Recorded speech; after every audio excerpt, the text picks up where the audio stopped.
Greetings, adventurer, and welcome to the corner of the tavern. I'm Patrick. I'm Mikey. And I'm Keith. And today, we will be discussing magic systems, going over the differences between hard and soft magic systems, as well as what are some of our favorites are. Now, would one of you like to... But we're rogues. We don't use magic. We're Arcane tricksters. I was about to say, yeah, we're arcane tricksters, my dude. You've been hiding this from me? Well, you've just never asked. Fair enough. But yeah, so would one of you like to go over the differences between a hard and soft magic system? Yeah, I would say for a soft magic system, there would be properties like Lord of the Rings, Harry Potter. Whereas a hard magic system, I would equate to something like maybe Naruto, along that lines. Would you not equate Harry Potter more to a hard magic system? No, not at all. Really? Yeah, let's talk about that actually to start with. Because Harry Potter doesn't have like really super defined rules on how spells work.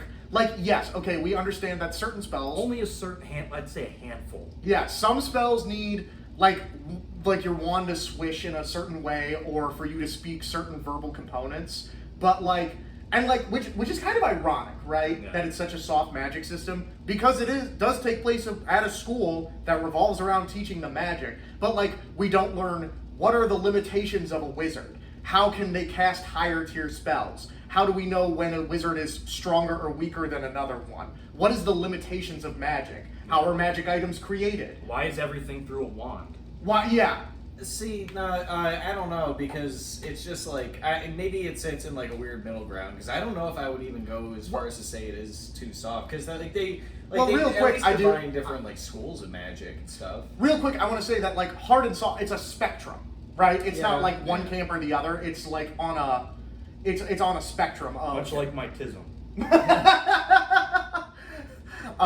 Yeah, just how hard or soft. I don't know, I guess I always just considered it more of a harder magic system because they have different schools of magic in the sense of these are summoning charms, or these are curses, or these are transfiguration spells. They kind of split them up a bit. They split them up a bit, but I don't think we're given a detailed explanation. Well, I mean, yeah, but that's also not the focus of the story. Okay, but okay. Mikey, we're talking about the settings in which how magic is portrayed in them. Mikey, because I mentioned this to him earlier. Naruto, and yeah, it's like a power system anime, blah blah blah. No, it's magic. They're casting spells. It's fancy whatever magic. Yeah, we know exactly how jutsus are performed. How because we a ninja has a reservoir of energy that they call upon. Yes, and then yes, every ninja wizard has chakra in their body, which they can pour outwards to cast spells. How are these spells cast? By weaving hand signs, which manipulates the chakra into one of a couple of different into a result. Okay? Yeah, a spell. Yes, into a spell. Using this knowledge, we can infer using this knowledge, we know that a ninja can do things like manipulate themselves, the area around them, or create something entirely new, or alter other people's perception. Exactly, in terms of genjutsu. There is a lot of time dedicated to what a ninja can and cannot do, how it works, which is also why it's super sticks out when the rules are broken. Yeah. And frustrating. I understand, because I grew up on Naruto. I know how that system works pretty well, and it's just I just end up seeing a lot of similarities between that and Harry Potter, even because what similarities do you see? All right, for example, the hand sign thing, like a ninja, you say, oh yeah, you do whatever hand signs, you do a fireball, right? But then same thing as wand movement. Yeah, it's the wand movement and stuff, and the verbal component and everything when they're casting spell in Harry Potter. Once you reach a higher level, you just don't need to essentially do those much anymore because you're more instinctive with it. So it's the same thing with Do you think that's a symptom of Naruto being a long-running TV show versus a series of movies? Well, I think it's the same concept of why they spent so much time to explain that kind of thing in Naruto when they wouldn't do that for something like Harry Potter, because they only have like the runtime of the couple of books to really focus in more on the story they're trying to give. So yes. As opposed to 72 volumes. So Yes. But okay, conversely, like, okay, here's a question for you, Key. How, and I'm not trying to attack, this is becoming the attack Key episode because he's willing to die on the hill that Harry Potter is a hard magic. Look, I want to hear what he's got to say. It's been doing that for the last couple episodes. I don't know what you guys are talking about. This is like the last several episodes. Yeah, it's just like it's everyone picks on me. You know what? I'll fight them all on. Like Optimus Prime, I'll take you all on. So like one of the big things for me is, again, like, so in Naruto, we're just doing the direct Harry Potter. Go ahead. Honestly, it's a pretty fair comparison. Harry Potter, Naruto, fight. But before you continue, Harry Potter to Naruto pipeline. But before you continue, I want to say the only difference I see in between something like Naruto and something like Harry Potter's magic systems is that Naruto does explain more in the sense of like people have a limited chakra pool, and they like in Harry Potter, you can't really, like you said, like you can't really like tell when somebody's like higher level or lower level, other than like through word of mouth reputation. Yeah. And like that, like they've like in like those powerful wizards, like Some would demonstrate argue that it's they're based on their wand. Yeah, but the thing is how wands work, and they went into this in like the Hogwarts Legacy game. I also want to say, real quick, maybe the books explain this stuff. I didn't read the Harry Potter books. Maybe they talk more about this. Yeah, I'm more acquainted with the films. Okay, well, I have read the books. Okay, so the thing is, like, I was gonna say, like, that Hogwarts Legacy game. They do bring this up a bit because there's one of the characters in the school is from like she's from like Africa, and there was like one of the like the school they have down there is called like Wagadoo or something. Okay. And they talk about how the wizards down there would like they don't use wands. Like essentially like every culture has like a way to is like a conduit for like the magic. Okay. So like something like generally what we've seen from the Harry Potter universe, whether it be Britain, France, Scotland, fucking, I don't know, Bulgaria, like everybody's using wands. The only person we've seen use something else is the guy, I can't remember his name currently. He had the false eye. Oh, Mad-Eye Moody? Mad-Eye Moody. He had a staff. Well, he walked with a staff, but he did use a wand. Well, he used the staff. There was a scene where he shot magic out of that staff. Okay, well, I mean, still, that is the point. Is like, well, so it's more like something as like a conduit for the magic. Like, and that's why people can perform wandless magic. It's a high skill thing to do. Again, like the skills, like of like the skill ceiling of like people who know more. Like it's something opposed to like Naruto, where it's like, oh wow, man, this guy's chakra is crazy, and he can do all these like high level jutsu. Yes, it's kind of like the same thing in like Harry Potter, where it's like, oh, you're so skilled with either like these basic. It's kind of like when you're like a high level as a wizard in D&D, and like those like level 1 spells, all like become like cantrips essentially. Like it's like, oh, you don't really need to think about them anymore. Like you're either so comfortable with these handful of spells, or you're so skilled that like something that low level doesn't really take anything out of you, so you can just like let it like. And for some reason, it takes hundreds of years to do this. It takes hundreds of years.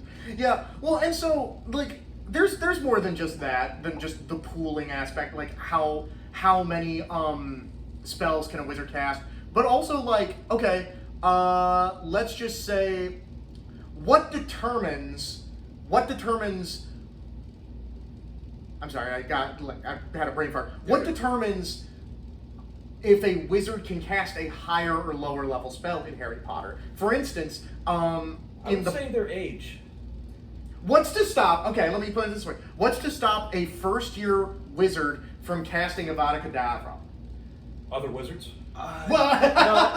No, there are Well, that's the law. I'm talking about like ability and potential. No, Because there are real limitations. quick, No, there are real- limitations. You well, can't let just me- do it. Let That's the me point. let me explain. Like by example, there's a point again early on in Naruto where Sasuke goes to cast Fireball Jutsu, and Kakashi's immediate thought is, Genin can't cast Fireball. They don't have enough chakra.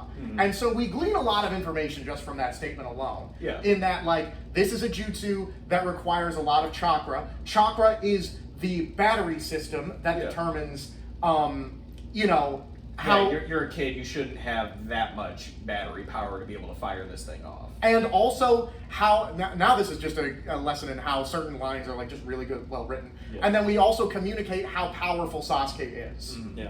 in that one line alone. So when it comes to like Harry Potter, you can't just cast any spell. That is actually kind of like the system of why they have the school, is so that way you can like wean into it. Because there are like occasions where people try to cast spells and it just doesn't work. Like a big example is like the Patronus charm. It's a big thing that Harry can cast like a corporeal Patronus, let alone any Patronus, but like one that's fully corporeal at like his age and station. Right. Because that's something well above his skill level, kind of like Sasuke throwing out a fireball. Because like it's I don't know if it has to do with like an emotional state thing or with experience or something like that, like to be higher level, to be as trained as you need to be. Or I guess it's kind of like going to the gym, right? And being like, oh, Now you're speaking my language. yeah, and be like, oh well, like what's to stop? Listen, if I went to Hogwarts, I would use physical violence. Yeah, No magic spells are going to work on me. There's an anime about that. I've heard that. Yeah, it'd be like me walking into a gym and be like, oh well, I'm gonna lift 500 pounds. Like I'm just gonna bench that real quick. Like I can't do that. I gotta work my way up to it. So it'd be like really impressive if somebody like me walked in and benched 500 pounds. You'd be like, holy shit, wait, what's this kid doing? It's kind of like the Patronus thing. And like there's even points like was it Order of the Phoenix? Like there's a point like Harry goes to use the Cruciatus curse. Yes. Like he performs it on Bellatrix after she kills Sirius. But then she broke out of it, didn't she? Yeah, she did, because he couldn't use it right, because he didn't know how to.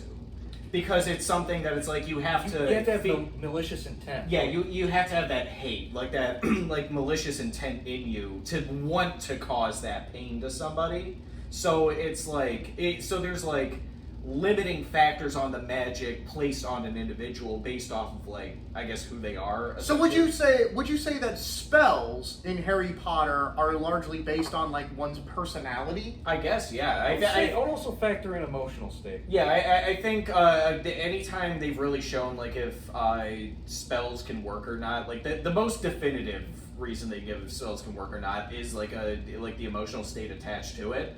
But I do think like a person, like obviously like personality would delve deeply into like if you were a like light or dark wizard, like like if you were like, oh man, I have so much hate in my heart, blah blah blah, and this and that, and I fuck these muggles and stuff. Like you're gonna have a much easier time casting like these like deadly curses and stuff as opposed to like Dumbledore. Like I have no doubt in my heart that like Dumbledore could cast any of those just fine.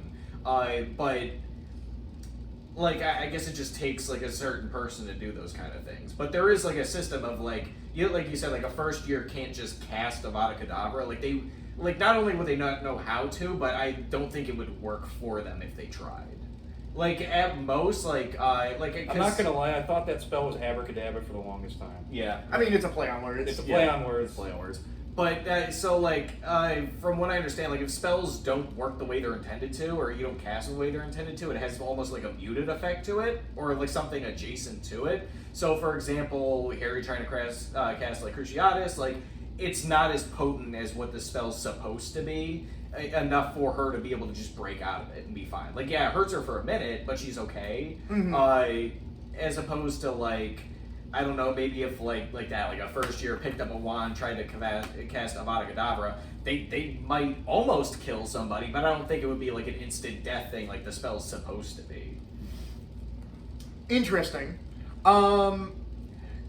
I get what you're saying. Like it requires personality and knowledge of the spell in order for it to work or not work. Yeah.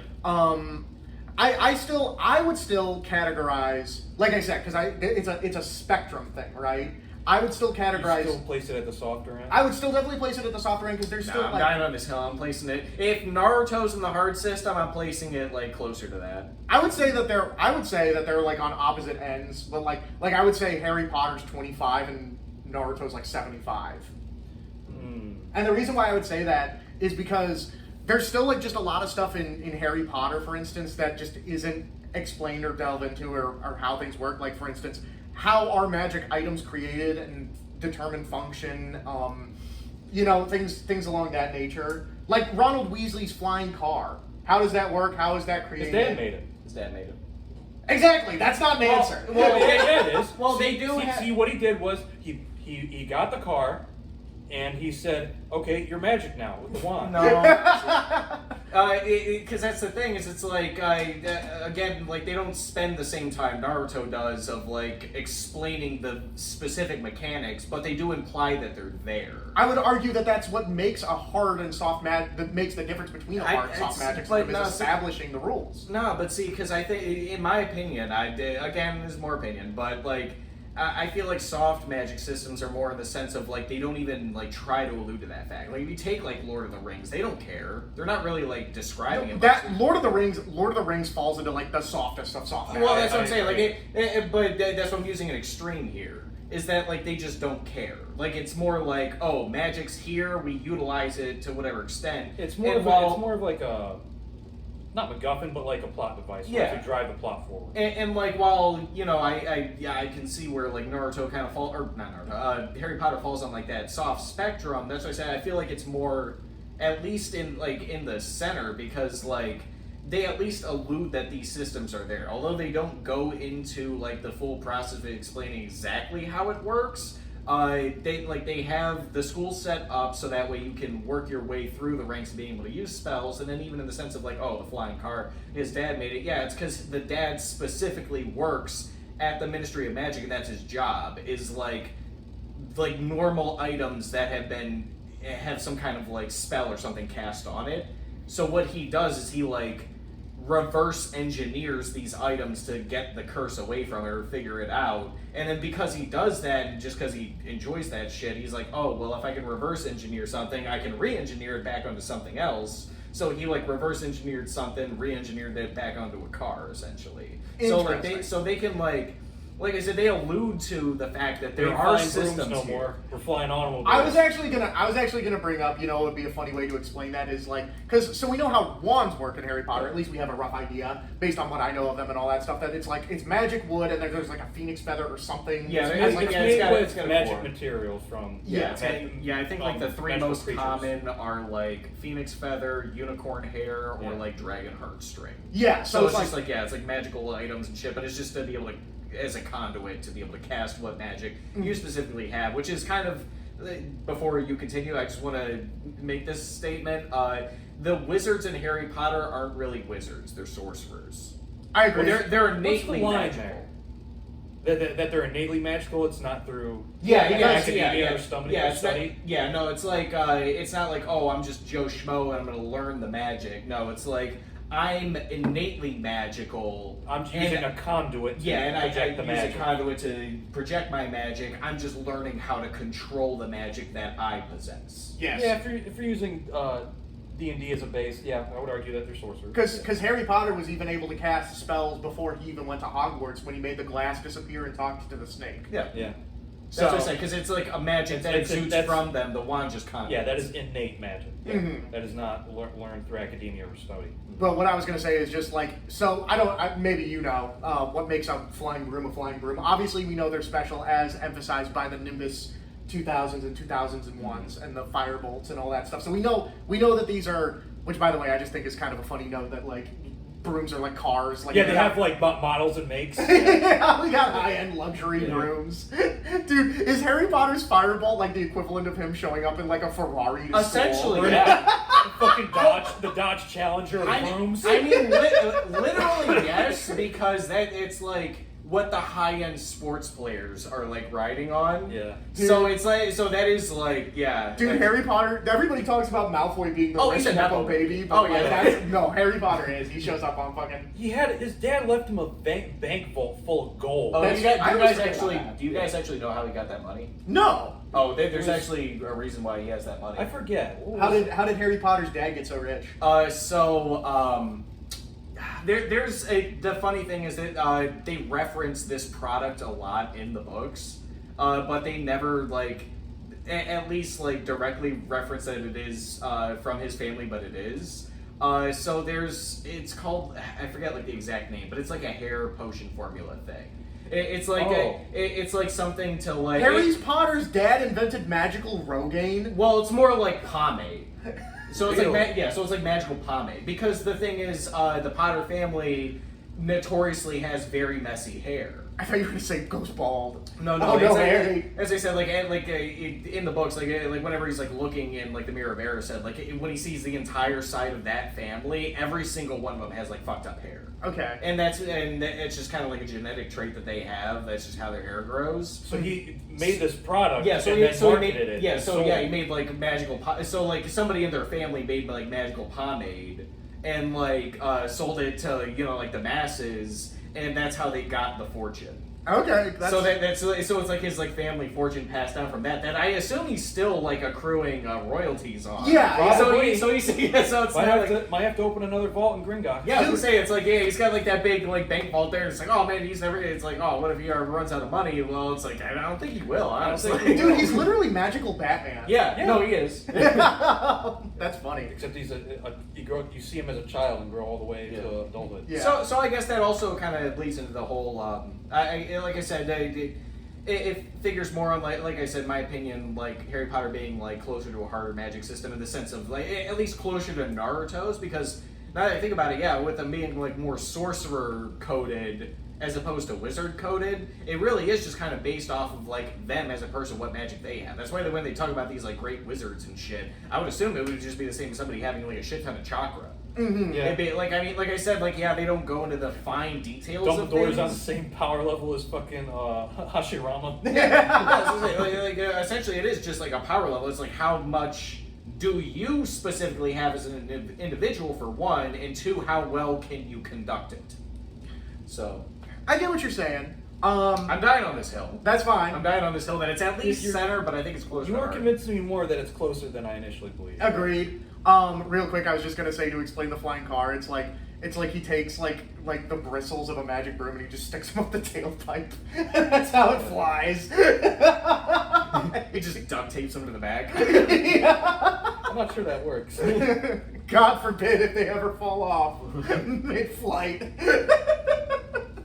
But yeah, so All right, Yeah, the car had no catalytic converter. So now it was we- just a broom under there. you open it up. You like open up a magical broom in there, like hooked up like a battery. I figured it's just like under the car. Like it's Yeah. just like he's got it like under the. Do you remember? Do you remember like when they're like up? It's like you could summon the car that way. Car. Well, I mean, even like that, but No, they had like weird controls in that car. They did. It was like It was like a knob you had to like pull back and push forward. Oh, I yeah. think it was just stick shift. Like, yeah, I think it's, Yeah, it was at that time. Yeah, everything was manual. What were you gonna say? well, I mean, like, although the idea of they just strapped a broom to this thing is kind of funny. Obviously, It's a funny image. it is a very funny image, but obviously there's more going on with this car because it's like borderline sentient. Yeah, So, and also like, it can turn invisible. yeah.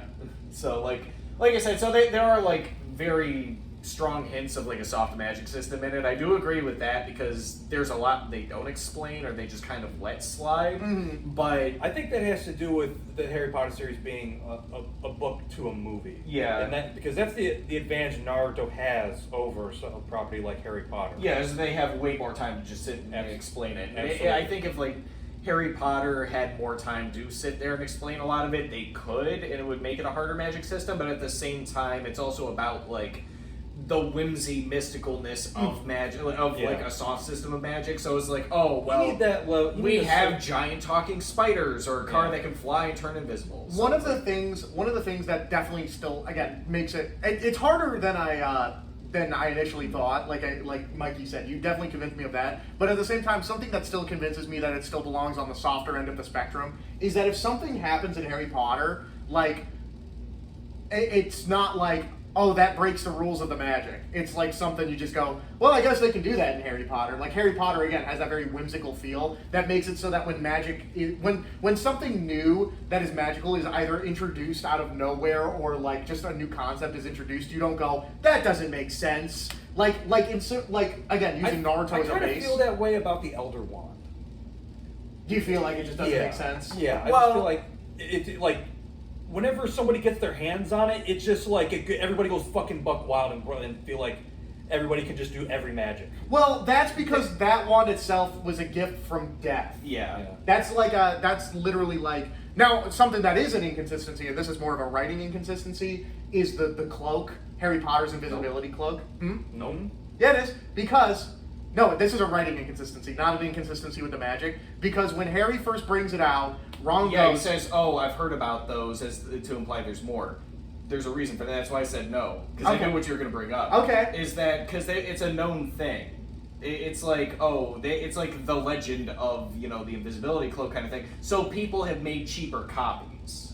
People have made them for the market to be able to sell. Like, they don't work that great. You can still be detected through them, but what Harry has is a true is the one. Yeah, is like the one, like the true invisibility cloak. okay. So that's where that kind of bleeds into. And then same thing with like the Elder Wand. It's like, yeah, it might be like the most powerful wand ever made, but again, a wand is still just a wand. It's a conduit. Mm-hmm. So it's like, yeah, I would, I guess, put it in the same way It has to of do like something to the wielder. Well, what I think it is it's kind of like in Dragon Ball when what's the big guy on Namek?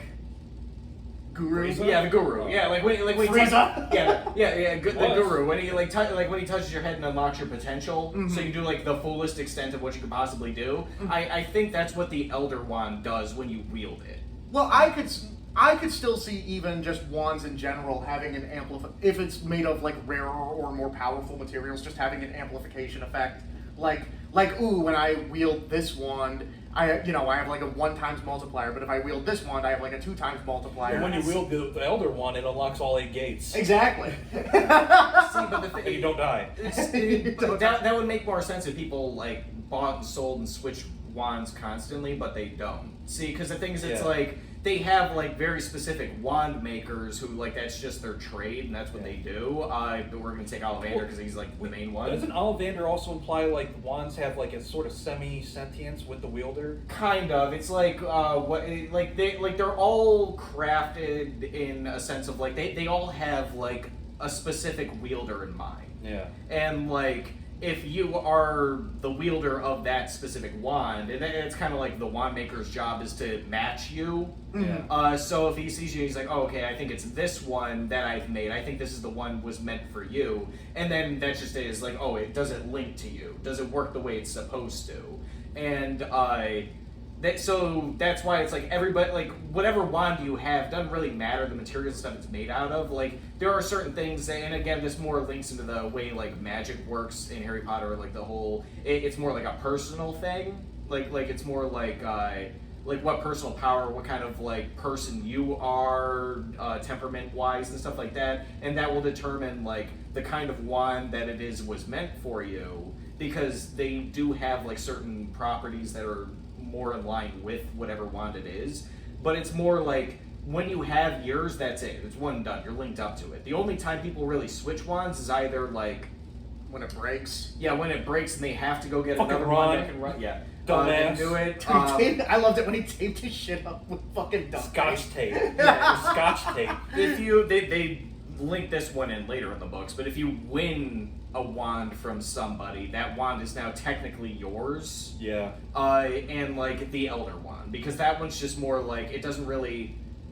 Like, yeah, there is like Harry should have kept that ownership shit over. Harry should have kept that wand. He was stupid to throw it away. I think they should have done what he did in the book. I hated that he just kind of like snapped it, threw it off the bridge. Artifact from death. What are you doing? Well, it's more because Well, it's evil. well, it's not evil. It's more like it's like, oh, this is the last nuke on Earth. Do I want to leave it around or do I want to disassemble it? Like, Leave it around. So you can use it. No. What I prefer that he did in the book that I kind of wish he would have done in the movie is he fixes his wand. Because this is snap. Oh, yeah. Yeah, so he fixes his wand with the Elder Wand. And then I can't remember, I think he does snap it after that, but that way he does have his original one back. Stupid. But I think we spent too much time discussing soft and hard magics at this point. Well, at least Harry Potter. What are you talking about? It's the topic of this video. Yeah. Well, I thought it was more just we were discussing magic systems in general in games. Well, it but- can be. Yeah, it can be whatever we want it to be. Like a soft episode, a soft magic system. Yeah, I feel like Harry this is Potter. I feel like this is a hard magic episode. We're rogues. Got a bunch of snooty wizards in their towers. Too antisocial to come down and have a drink. He's right. We're too antisocial to leave this corner. No, I do like how magic is utilized in a lot of systems. Like, there are some times where it's like either it really doesn't need to be there or doesn't add much. They don't really do anything special with it. I like when people use it in like a weird way. We're doing this. So the Elder Scrolls.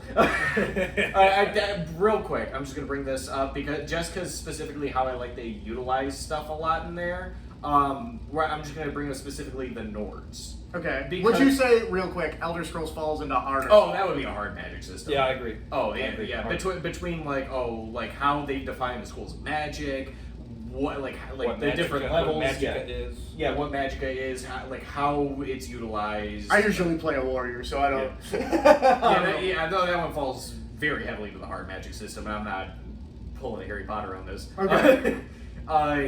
But I want to bring up like how they utilize magic in a very specific way to get around things. Because it's like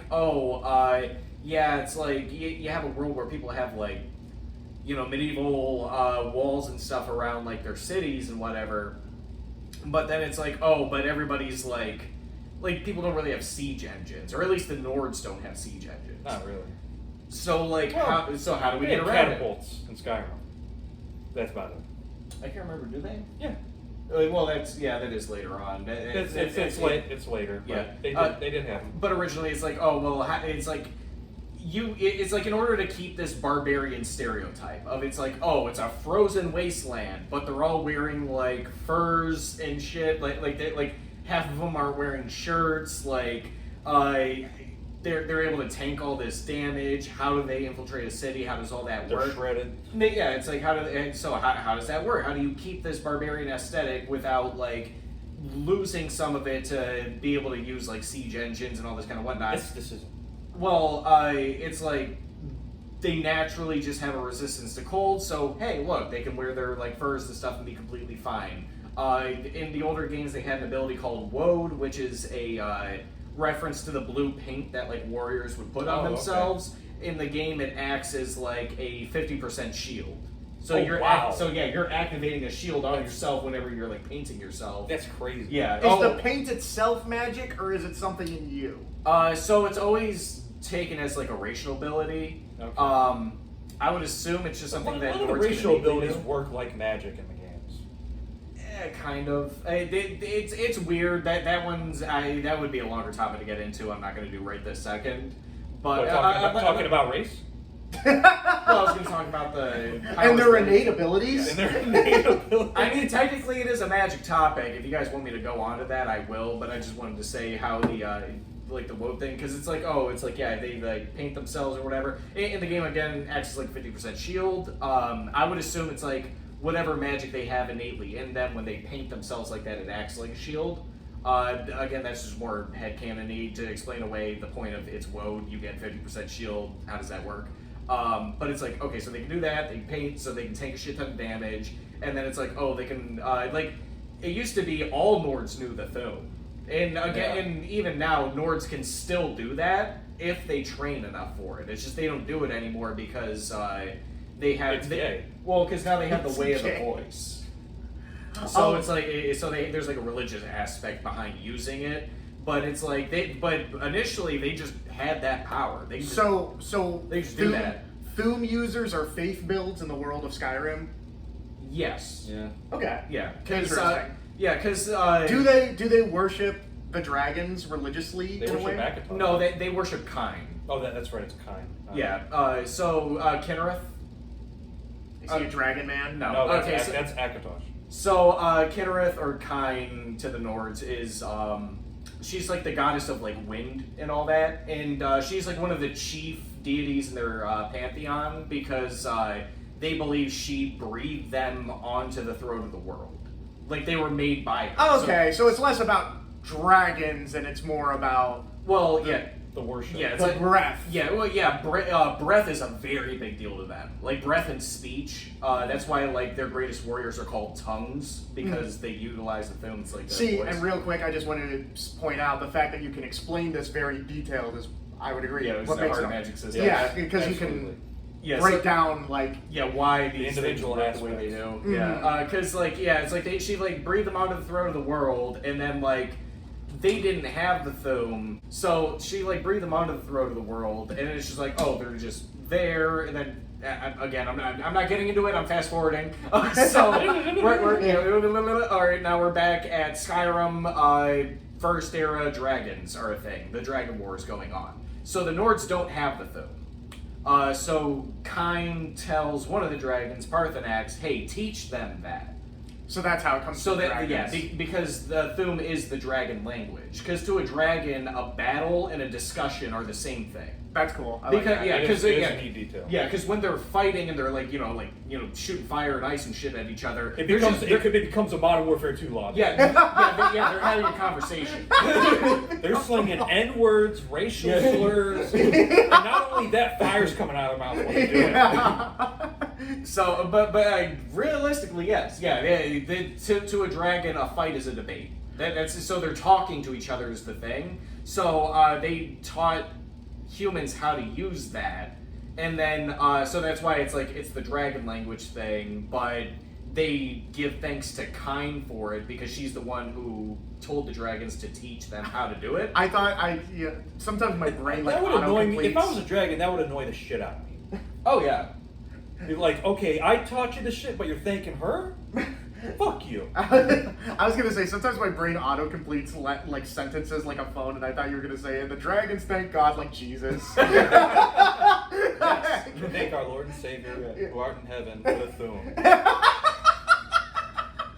But so like most Nords knew the Thuum, and that was kind of the Nords were just wiping shit out because of it. And then they got to like Could you imagine like a battle line of Nord Yeah. warriors and then all of them like using unrelenting force on another battle line? Yeah, that's what I said. That's why they didn't need siege engines, because that's what they did. They'd make a wedge formation in front of a city gate, and they'd all use like unrelenting force and just blow the doors down. Their racial slurs would tear the wooden planks from their Yeah. doors. And then like so Could you imagine if a dark elf said NY and it just obliterated somebody? yeah, pretty much is. Power word kill. So like and then they had like Dude, unrelated. In Tails Gets Trolled, that shitty ass webcomic, that is how the N-word is used as power word kill. what? Yeah, so do you guys know anything about Tails Gets Trolled? I just know that screenshot of him where you're like he looks completely distressed like in the comic.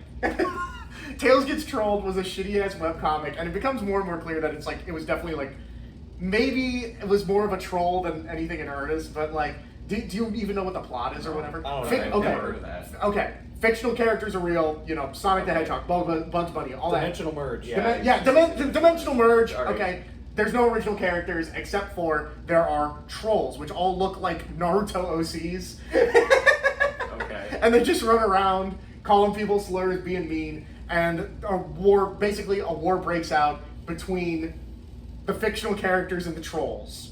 Okay, and there's the King Troll. He's the big bad of the series, and yes, he's so powerful that he uses the N-word, and it functions as power word kill. Okay. Just obliterates someone, just kills them on the Wow. spot. But essentially, yeah, it's the Nords. But yeah, no, but I don't do know that, if and the it was Nords like- are equivalent to the Troll King here. But I do like again like how it was a big part of their culture because it would say like, oh, when these great like warriors and stuff they had in the film, like when they would kill like a great opponent, they would take out their tongues. And then they would like weave them together like a rope that they would enchant that can hold speech. Oh my god. Yeah, like they had Dude, some really cool tongue sword. Yeah, well, it was and like, then a you, big tongue rope. Yeah. That's metal. Yeah, no, and then it was like some cool shit. It's like, oh yeah, you'd have dudes who were like, as people were fighting and dying on the battlefield, you had like one of them was like eating mud on the sidelines, and then like shouting it into the bodies and like rising them up as like thralls to continue to fight. That's metal. But then like they like lost a big battle. They're like, oh shit, we've never lost. We've had the Thum. How does this work? And then that led to the whole Jurgen Windcaller thing, and then it led to the Way of the Voice. They're like, oh, it's because we're using it for conquest. We're not using it to speak for trades and stuff. Yeah, so it's like so it became like more like a religious thing. That's why they have the graybeards. So is the Dragonborn in? Are you like the world's equivalent of Jesus in Skyrim? Not I wouldn't really. compare him to Jesus, but Yeah. he's definitely a. I'm talking narratively. I'm Not not. narratively. I would not no. say narratively. It's more like Because you can do the Thum like naturally. yeah, It's not the same as performing miracles. yeah. No, Isn't it? No. no, because it's just like because again, like the dragon language, like anybody can still learn it, or at least anybody It who's gives a it enough Nord. time and study. Yeah, I guess anybody who's a Nord can do it. I don't think anybody else could. But that's the point. Is that's why like the Greybeards are up there for like their entire lives because they're just learning how to use it. Just as the Dragonborn, you're more of like a god's chosen, Yeah. and because of that, you're born with the ability to just innately learn it instantly. Yeah. So like, More of a Samson, less of a Jesus. yes, yeah.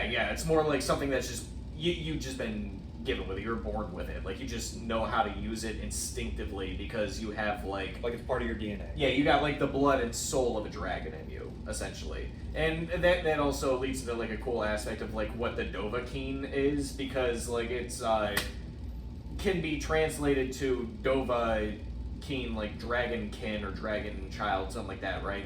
But Dove is also just utilized as like meaning a dragon. So Dovahkiin can also translate to dragon killer. That's it. So like you're like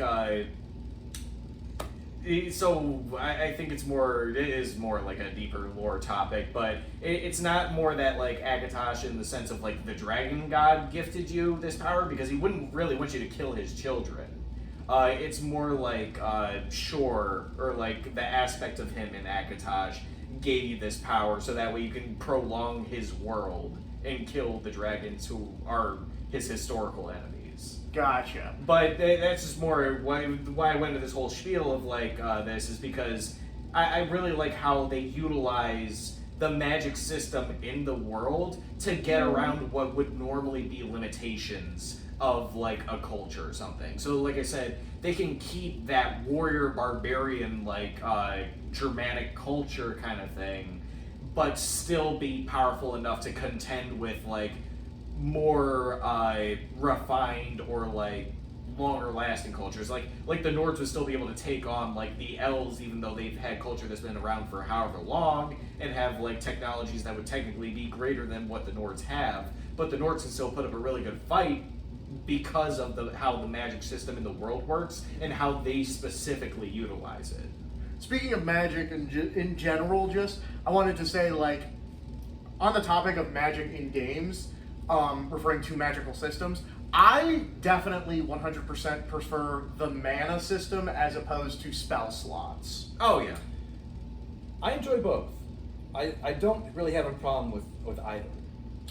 Yeah, like I mean, I don't have a problem with spell slots. It's just I vastly prefer mana. Sorry, go on. No, I agree with both of you. I feel like I like mana a little more than I do spell slots, only for the reason, and this is a more specific. I do think it's more satisfying to see a bar go up and down. It does, yeah. But I think for me personally, when it comes to like spell slots, I run into the same issue if I do of like high level items. I don't like using them because I'm like, oh, I might need this for something later, kind of idea. Okay, so I'm yeah. way more wary to actually cast spells.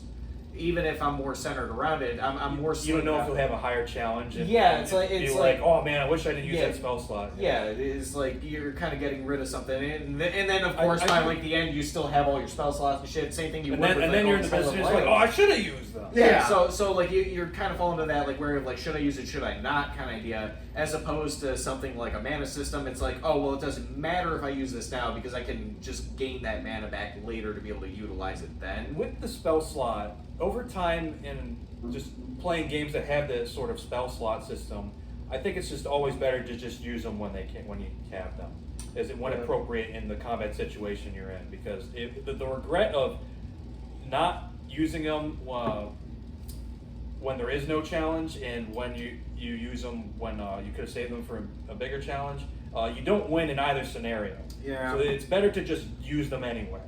Yeah, but and this will lead into my next topic, but I feel like Dark Souls. This is like a good comparison, I think, because while I'm not specifically mentioning like the mana or like the magic like system in Dark Souls because it's more like a because that is more like a spell slot kind of thing, or at least the. What's earlier interesting games is that for the Dark Souls, like they started merging those two systems together. They do later on, but I was gonna say like specifically like Dark Souls 1. I was gonna say I was gonna bring up the Estus Flash system. Because I was going to bring up, like, it kind of works the same way in my mind of, like, mana versus spell slots and, like, how it influences how you play the game. Because if you go back to, like, Demon Souls or, like, something like Bloodborne, your healing system is very finite. You have to farm for it. It's like, oh, you only have so many because that's what you have. But you can also very easily spam it.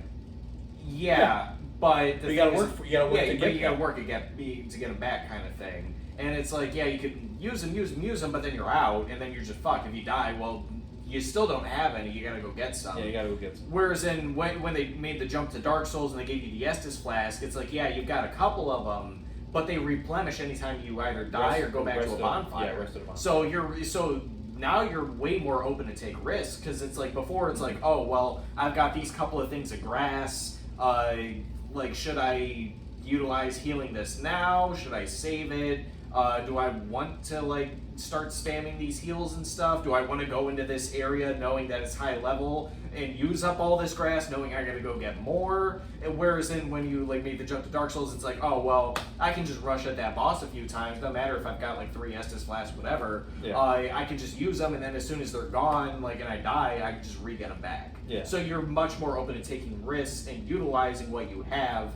And that's why I think like I prefer the mana system over the spell slots, because it's the same way. It's like, yeah, I can just use my magic, and then just gain it back, as opposed to like if I'm using these spell slots, it's more like I gotta figure out when and where I want to use it. Now, obviously, this makes it's like I think players get caught in that conundrum instead of just using their magic. Yeah, and I think this is more like the way it's intended to use, is just use it. Yeah, just use it. And the reason why they had the spell slots thing in the first place is because it all started as like that D&D system. Like, obviously, you can't have a regenning magic bar, you know, mid-combat on the tabletop. Like, you need some kind of way to, like, coordinate that. You would have to like use like a weird sand timer to like keep track, of that. So that's why it was like, much you easier. have to use like an external tool to keep track of that. Yeah, that's what I'm saying. So it's like if you're playing like a tabletop somebody game. designed that. Somebody designed See, that. It'll be us. See if playing that is fun. It'll be us Yeah. next episode. Yeah, we're gonna try. But yeah, so obviously like we're starting off as like a tabletop thing. It's like, yeah, of course spell slots make sense because, you know, that's how you're gonna keep track of it. So then when you start bringing them over to like video games and stuff, like things like Baldur's Gate are still gonna utilize that because it's more based off of tabletop, like turn-based system and whatnot. But as far as like how satisfying things are in game, I think Mana Bar just works better. But what I had said before I was going to lead into the next topic I was going to bring up was why, because I was thinking about Dark Souls. I actually also like when magic is something very heavy in a system, and then you just don't utilize it. Like so like for example, there's a lot of runs I've done on something like Dark Souls where it's like I just forego any form of magic and I use what the game provides me as an alternative. So like I'll just start utilizing a bunch of item things. So I'll have like fire bombs, throwing knives, a bow and arrow or something. So like I can still have like those like ranged or like consumables. Like consumables, elemental damage to an extent, ranged attacks and stuff. But I'm working around the magic system. So I like when like something like a game will give you like that option as well. I agree. I do like that. I would say one of my favorite magic systems of all time is Full Metal Alchemists. Oh, I really like theirs. Yeah, That's the equal. I find that Fullmetal Alchemist and the Dungeons and Dragons Eberron campaign setting have very similar approaches to magic. Really? Yes. Where I'd say Fullmetal Alchemist in the setting approach magic as a science. No, I was gonna say also, I would say that Full Metal Alchemist definitely falls into like the hard Oh yeah, absolutely. of magic systems. Yeah, it's like you need the exact components of whatever it is you're You trying need exact components, hand gestures, maybe verbal gestures. Yeah, the circle. sign. Yeah, you've drawn on the An ground. apparatus. The circle itself needs to be right too, unless you've unlocked the truth. Yeah. In which your I loved it, dude. There's so much like both symbolism and like mechanics in the clapping your hands for the alchemy sign. Because it's like a prayer. Well, because so at first, they explain it as like because Azumi Curtis, their teacher, explains it as when you clap your hands together, you become the circle for the matrix of the transmutation. But then also, yes, Ling says that he's seen the gesture before. He's like, I always thought it was familiar, and now I realize it's like a prayer. And so it's like it like marries that. So narrative, Full Metal Alchemist is just amazing. Oh yeah, it's so good. It's like it was wonderful. Brotherhood is like probably the best anime. It is definitely a contender for one of the best. Yeah. Watch Full Metal Alchemist Brotherhood. If you have not seen it, watch that show. I put it off for many years and I regretted it. Don't do the same thing I did. Yeah, it's so good. But yeah, like just like the narrative like marriage of like science and faith, like it's so good. But one of the things, like, okay, so obviously we're gonna get into spoilers here, so yeah. Because one of the things that I love so much is that like there's stuff that happens that is never directly explained to you, but you can put together yourself because of other stuff that is told to you. Like for instance, it rewards the viewer for paying attention. Yes. So there's a point when they're doing alchemy, they're fighting, and they're fighting Father at this point in the show, and he turns off their alchemy. And it's not explained how. Because like we learn later that all alchemy was turned off, but Ling and Scar are able to still use theirs. And they're like, how is that possible? Well, later, like 30 episodes later, we find out that the difference between alchemy and alchemy and their power sources. Because Ling keeps saying, like, follow the flow of the dragon. And we can sort of infer this as like a chi, like power from within type thing. But Dr. Marco straight up says that alchemy is generated by the shifting kinetic energy in the tectonic plates. And so we can go back 30 episodes and infer that what Father did is stop the movement of the earth. Place. Yeah. That's pretty cool. Yeah, that's insane. Yes. He stopped the shifting of tectonic plates, which means there's no kinetic energy to fuel your alchemy.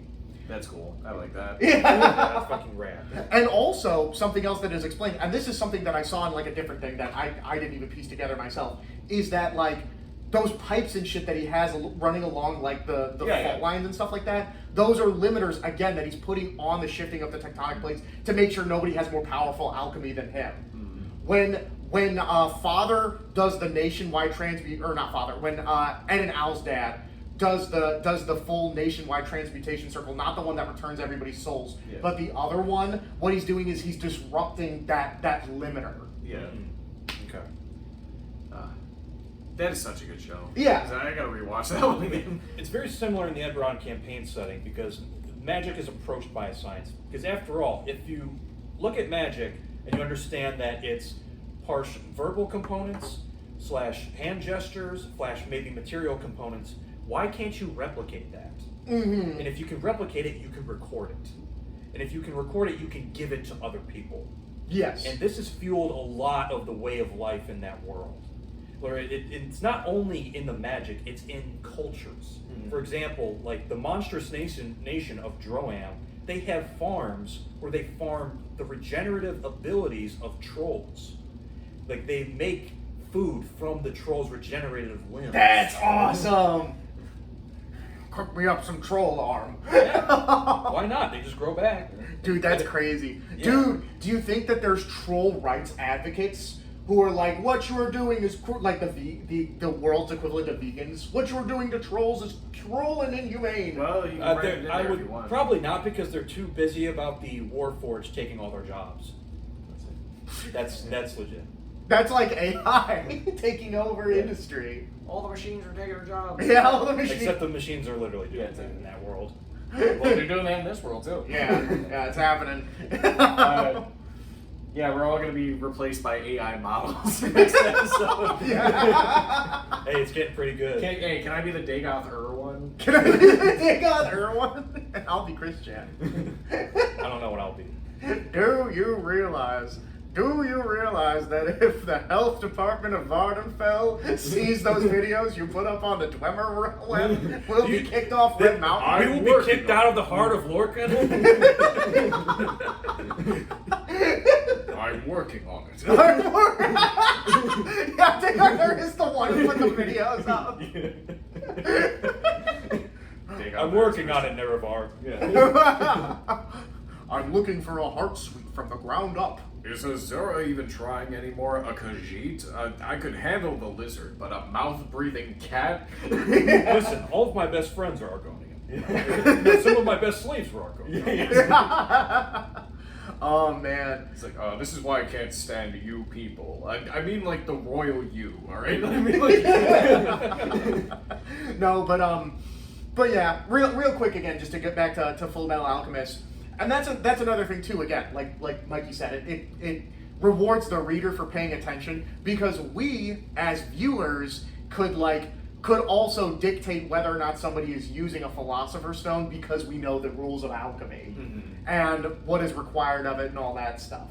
And yeah, no, it's just like I said, it falls very much into the hard magic zone, and it is very well written and never breaks its own rules. No, honestly, I think it's a way softer system than Harry Potter. Yeah.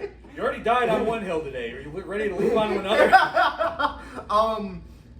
Would you? I would also say Death Note, again, similar thing, falls in that category. Yeah. Very, very, very set rules. Very simple rules. Yes. Did you ever see that one about where Light asks Ryuk if he's pro-life or pro-choice? No, what the fuck? Because he's like Ryuk, the Death Note says that it cannot affect anybody under 700 days, so you can't use it on a baby. But what if I used it on a pregnant woman, Ryuk? What would happen to the baby, Ryuk? Also, it says that the Death Note can only affect the person whose name is written. That it won't kill multiple people unless specifically names are written. So again, I ask, what would happen to the baby, Ryuk? So, That's kind of a valid question. yeah, so, which is why I ask. Are Are you pregnant women pro-life immune? or pro-choice? Are pregnant women immune to the Death Note? Well, it depends on whether or not it's considered a fetus or a baby by the Death Note. By the Death Note. Is it what the Death Note considers, or the writer in it? That's a good question. Also, how far along in the pregnancy does it count? Does she have to be showing? Ryuk, where are you? Ryuk, where are you? We need answers. So, I don't think that's a topic of discussion. We probably want to get into this podcast. I know, I'm only bringing it up as a meme. Magic is magic. But as far as to leap board off of what you had said of like what the person considers writing it in there, I don't think that would count at least, because like if because you need to know, because that was kind of the whole point of like not knowing L's name. Yeah, no, you're right. Because and you have to know his face too. Yeah, so it's like, there you go. It wouldn't work on the infant regardless because you can't know the baby's face inside the womb. Yeah, that's true. So, What if you? but Then then again, again, even like if you saw an ultrasound. Good question. But also, Yes. but also, again, the question is, what happens to the infant if you write the mom's name? Because it can't kill multiple people and it can't affect anyone under 700 days. But the mom does not fall into either of those categories. So the thing is, it's like I don't. Like, no, I'm trying to think because it's like, I'm trying to think of like an example in there where it's like if something can lead to somebody else's death too, by extension, not like saying like, oh. But according to the Death Note's rules, that's not allowed. I know, but I'm trying to think like because there's times where it's like, oh, wrote like, oh, somebody gets hit by a car or something, right? Yes. And it's like, oh, well, what happens to the person in the car? I think they live automatically. Oh, okay, The conditions are set so they live. But that's Yes. also the kind of the same thing. So it's like, say for example, if you were to kill the mother, it's like, yeah, the mom died. Will the conditions set by the Death Note make it so the child is still able to be well, I born? think it's like yeah. Say for example, you write the mom's name, she has a heart attack. The child inside might be alive for whatever time a child could probably stay alive while the mother's dead. Even 1 second, and then technically, yeah, because then the Death Note's not killing the pregnancy. It's the dead mom's body is now. It's like it's not giving the baby the nutrients, so that would lead to the child's death. But at the same time, like. The Death Note doesn't care. The Death Note's not specifically striking both of them with a heart attack. It's like, oh, it kills the mom, and then the unborn baby is a consequence. Yeah, it's just kind of a consequence of the death. Okay, but it specifically says in the Death Note that that's not allowed, unless specified. And so I get what you're saying. Well, I'm saying it's a complicated situation, is what I'm saying. I think that is established. Well, that's what I was trying to make the point. Is it's like the Death Note's not killing the child in there. It's just the child would die if nobody did anything about it. So like again, like there's instances where like a child can stay alive inside the mom when she's dead, but not for very long. Guts. It happened to Guts. It did happen to Guts. Yeah, maybe like every one of them just turns into a Guts birth. Dude, that's why Guts is so powerful. Yeah. His mom was killed by the Death Note and he lived through it. Somebody wrote she will be hung on a tree, and then it was the aftermath. No, it isn't. And that is, no, I love no, and I I guess it falls under the same thing of like when people were talking about the Thanos snap thing. It's like what happens to all the pregnant women.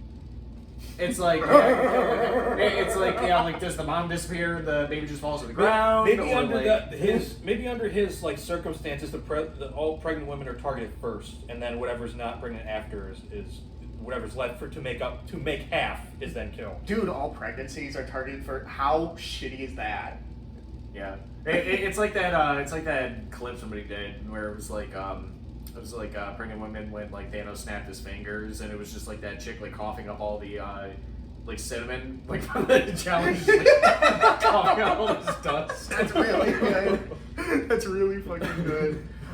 Wait, it wouldn't come out the mouth. I mean, you're not wrong. Oh my god, you're not wrong. But what a horrifying image. What a horrifying image. But let's not talk about that anymore. No, but yeah, no. So, and that's that again. I think I would say overall, I definitely prefer hard magic systems to soft magic systems I do enjoy hard magic systems more because we can have discussions about stuff like this. I also think it ignites my own creativity to see what else. What you the can do limitations with the are. system.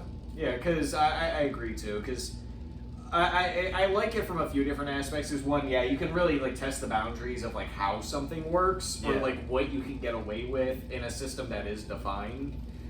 For one, but two, I also really like how it can be used in conjunction with like lore and stuff. Like how I was talking about the Nords and stuff before. Mm-hmm. Like again, Elder Scrolls is a very hard to find. Could you imagine if all that stuff was in a game instead of just lore? I wish. Well, we all wish. I mean, technically it was Morrowind. Can I say, okay, on a side note, real quick sidebar, Yeah. with, because what you said kind of sparked an idea in my brain, which is a trope that I hate, which is the genius archetype in like any sort of wizard scenario. And what I mean by that is because you said like, you know, with well-defined limits, you know, it gives like when someone comes along and like basically breaks the rules, but in just a way that nobody ever thought of. I hate it when it's something that it's so fucking obvious, yeah. but everybody in the universe thinks It's like, yeah. Oh, I never thought about that before. I can't like I mean, that's manipulating blood with magic. Not a single person has ever. hemomancy. Yeah, hemomancy. funny enough that you bring up manipulating blood, because I was going to bring up Avatar. Oh, Last Airbender. Yeah, Last Airbender. Okay, I'm willing. Okay. I wasn't gonna bring up the bloodbending specifically. Mhm. I was gonna bring up Aang when he because the thing is he's an airbending master. That's why he's got his tattoos Yeah. and stuff. Yes. He hit it at such a young age because there's like It's the bending part of the world he grew up in. well Yes. And yeah culture he was brought up in. well I mean specifically he's just like the youngest master of it because everybody Yes, else he's the youngest airbending master up to that point. Yes. Because the thing is, it's like there's like 30 something like airbending master techniques that you have to be able to do in order to achieve master, and he knew all of them but one. But he created the air scooter, so Yeah. that counted as like a master level technique that he could use. And it like when you brought up, it's like something so simple. It's like, well, I mean, in that kind of the same way, like it's like that's master technique is that you can just make an air ball and ride on it. Yeah, but then When they they- added in Legend of Korra. They added true flight. Yes. Yeah. So okay. I'm always gonna. because that's like Avatar's my Harry Potter. I'm always gonna go to bat for it. because that's like it's like like the dude who puts the fucking air bubble over your head and sucks your air out. It's like, oh, that's such an intense technique. It is, and that's just because they wouldn't do it. I was gonna say that's more of a forbidden technique. Yeah, it's I like would something agree. like they wouldn't do, but it's like again, it's like yeah, it's something like that you could Okay. do. Here's why I think Aang inventing the air scooter makes sense. Airbenders fly and glide. They normally travel along the air, not the ground, so they wouldn't even think to create a method. And even when they do travel along the ground, they use the wind to push them forward to run at super fast speeds. The Yes. air scooter is not a technique that an air scooter is not a technique that carries any sort of practicality. So I could Not see for why a they would. traditional airbending monk. Yeah, so I can see why they wouldn't necessarily put thought into making it. And also, now here's what I'm going to say. I would almost say that I would classify that as not a good master airbending technique Well, it's- because it seems like something that is more made out of whimsy rather than practicality. Yeah. And like, it's just like, I don't know. It's like it doesn't seem difficult to do, as evidenced by the fact that like yes, when Aang first showed it off, there was the guy who like spun on his butt and then fell flat. But then he goes into the chamber and he comes out and everyone's like doing it, and then they're like, we even made a game with the air scooters. Like, Yeah. and that describes the air scooter to me perfectly in the sense of like yes, it does seem like something more for fun, whimsy, but also. So I guess I have a different problem with it, which is that I don't have a problem with Aang inventing it. I have a problem with it being counted as like a yes, yes, master. Mastery that was my issue, was that it's a master level technique. Okay, yeah. Well, because you had brought up, it's like something simple, and it is simple. Is the point? It's like, oh, you're a genius. It's a master level technique, but it's. I can see why no one like- thought of it before, though. Well, yeah, it's like nobody thought of it, but that doesn't mean it deserves master. Well, would you? Let's say I play devil's advocate here. Would you? I would argue that it is a mastery level technique because of how easily everyone is able to learn it. You get what I'm saying? I get what he's saying. He's saying that it's an easily disseminated, widespread technique from that point forward. that like novice airbenders were able to learn it within like days. He's saying that the mastery level of it comes from the For the practicality. accessibility. Yes. Yes. It's like a child being able to operate a smartphone. Yeah, I don't know. it's definitely I guess I would say I agree with you overall. I guess I would say I agree with you. But I did. But would all you in agree all, with though, my devil advocate position, saying that? yes, It would be a master level technique because of its accessibility. Yes, I can see that as well. I do really like the. Call me a fence sitter. Man, it's crazy how we keep saying like, man, I really like the magic system in this when it's always just the hard magic system. I really like the magic system in Avatar though because I love it. Because, I love it. Because you I do like have Avatar. yeah, because you do have like the limitations of it and stuff like. Yeah, you can only bend your element, but it's like how far you can push it, like metal bending. Oh, there's technically minerals in this metal that I can possibly bend. Mm-hmm. Same Or thing like fire bending's able to conjure lightning. yeah, or like The water cold-blooded fire. Yeah. That's what they called it in the show. Oh, that's pretty cool. Yeah. Or like water bending can like move plants and shit because of the It's water sucked that's to in there. absorb the moisture out of Yeah. the plant life. Well, I was talking more specifically about like the swamp guys would do like the vines and yes. stuff because you can Yeah. like manipulate like the water that's in there. Mm-hmm. But yeah, no, it is really neat. And then like each of them have like techniques that are like specific to how they utilize it, like the tactile sense of like an earthbender or like the breathing techniques of a firebender kind of idea. Like you have to like that'll show your mastery of how well you can use these things is how well you can become in tune with what that element requires of you. Mm-hmm. So Yeah, no. And I love it's a great magic system. It is a beautiful magic system. And I also love that I love it when going back to, I guess you could say, also tying it into Harry Potter, when the magic is incorporated into the world. Like, for instance, Harry Potter, wizards don't just fly on brooms, they fly in cars, they teleport. They have like whole magical systems based around how they get around, how they write things down, the pictures they take. That's the same reason why I love the Eberron campaign so for Dungeons and Dragons. Now magic is integrated into everyday life. And going back to how I like that in the Avatar universe, trains are fucking powered by earthbenders. Firebenders are more mechanically inclined because they have coal engines powered by their firebending. Waterbenders live, like nomadic lifestyle in the polar ice caps so that they can you're constantly surrounded by their element. Make ice structure. Yeah, which I do love.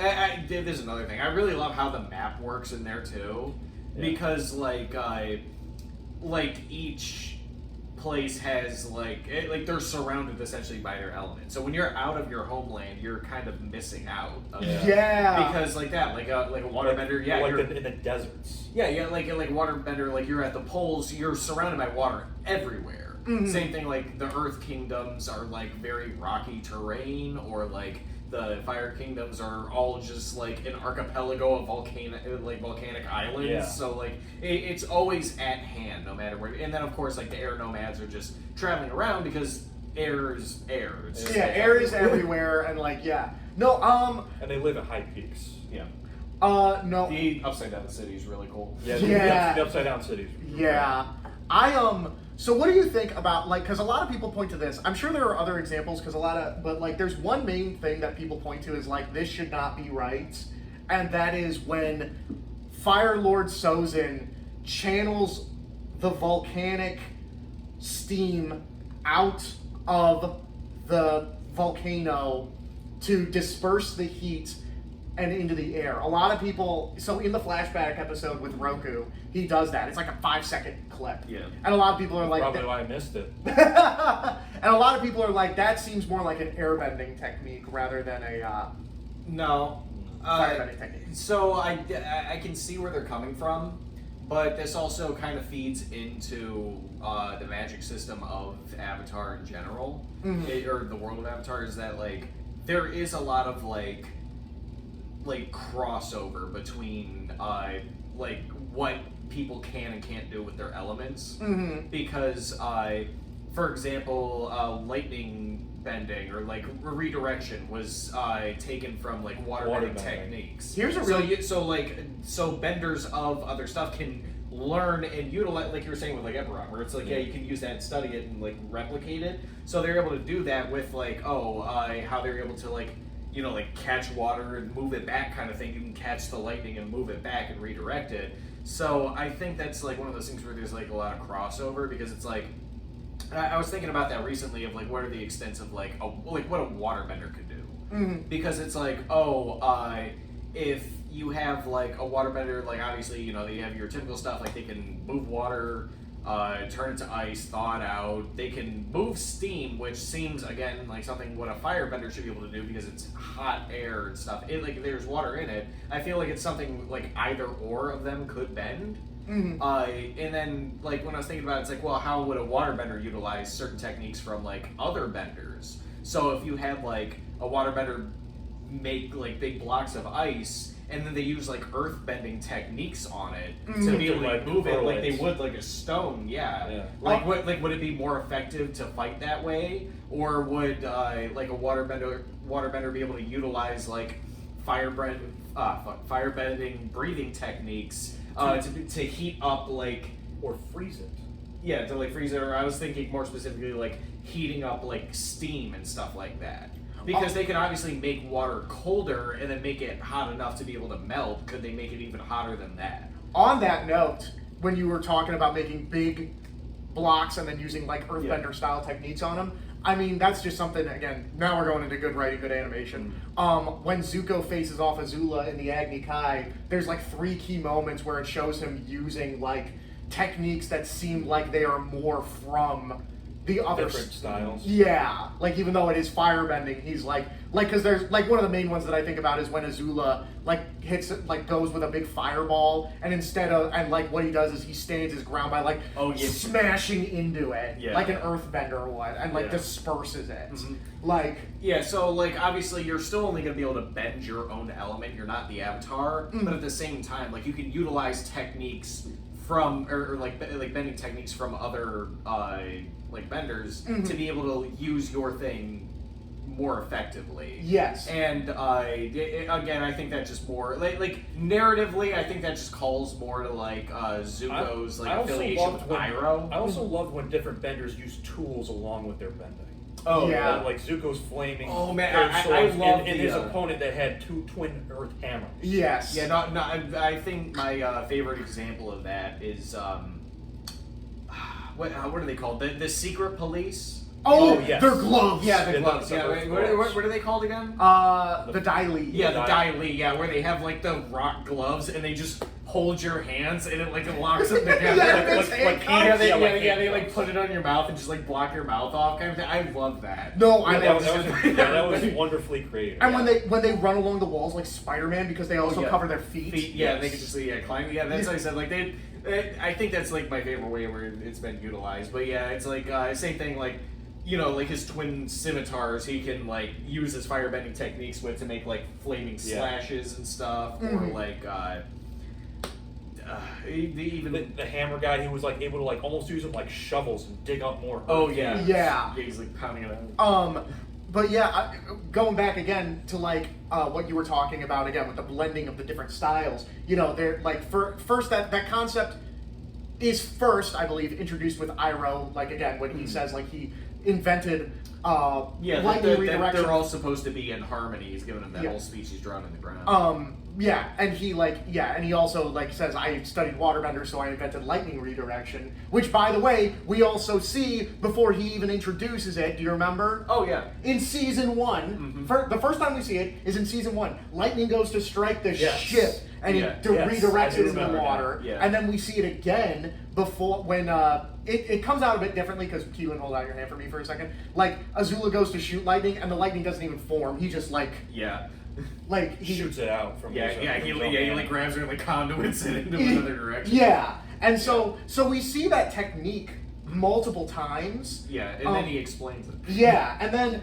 but also again with the elements all working together in harmony. Guru Pati also talks about that, but more in the spiritual sense and less in the technical sense. When he talks about like we may be 4 elements, but we're 1 planet. Yeah. And that's a way to unlock the Avatar state, which is a state of enlightened being. I love Avatar. I can talk about it forever. That's like also my Elder Scrolls. I wish Nickelodeon didn't screw those guys over.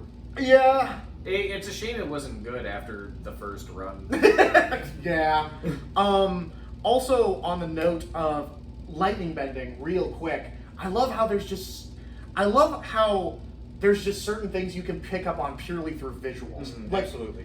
Can I say something real quick? Go. I hate the industrialization of bending. Yes. In Yes. Legend of Korra. Yeah. Losing the mysticism of the Avatar world was the biggest fuck up. That was the first red flag for me when that show started airing. When I went to go watch it, I was in the same Don't boat. get me wrong. I love I'm kind of like a sucker for a good 1920s aesthetic kind of thing. Like it looks cool, but at the same time, that's like it was such a large leap. Ebron in makes the it two. work because that was in the design plan from the beginning. That was an initial. Yeah, well, and that's another thing is that it was such a large leap too, because they went from kingdoms and whatever, it was like imperial nomad tribes and whatnot in the original. In 100 years. Guess what? Now in the Industrial Revolution. Yeah, it was in the span of Aang's life. When it went to the Industrial Revolution. When I saw lightning benders powering machines, I was like, nope, fuck that. No, that was the worst. No, Yeah. when they're just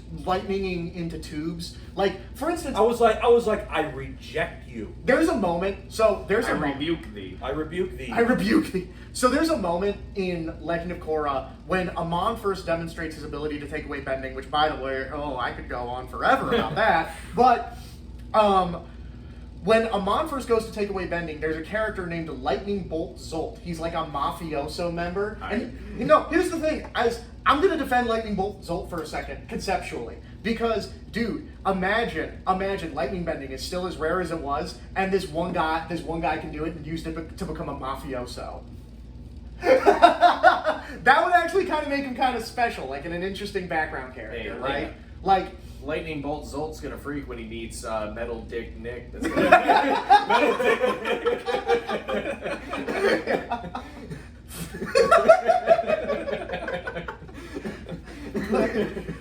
But yeah, so it's if lightning bending was as rare as it was, and then we learned that this mafia boss could do it. It's that really does kind of establish him as a credible threat. Yeah. But then when Joe Schmo's on the streets, just oh, this is my job. It's my job to shoot lightning into these tubes and power this machine.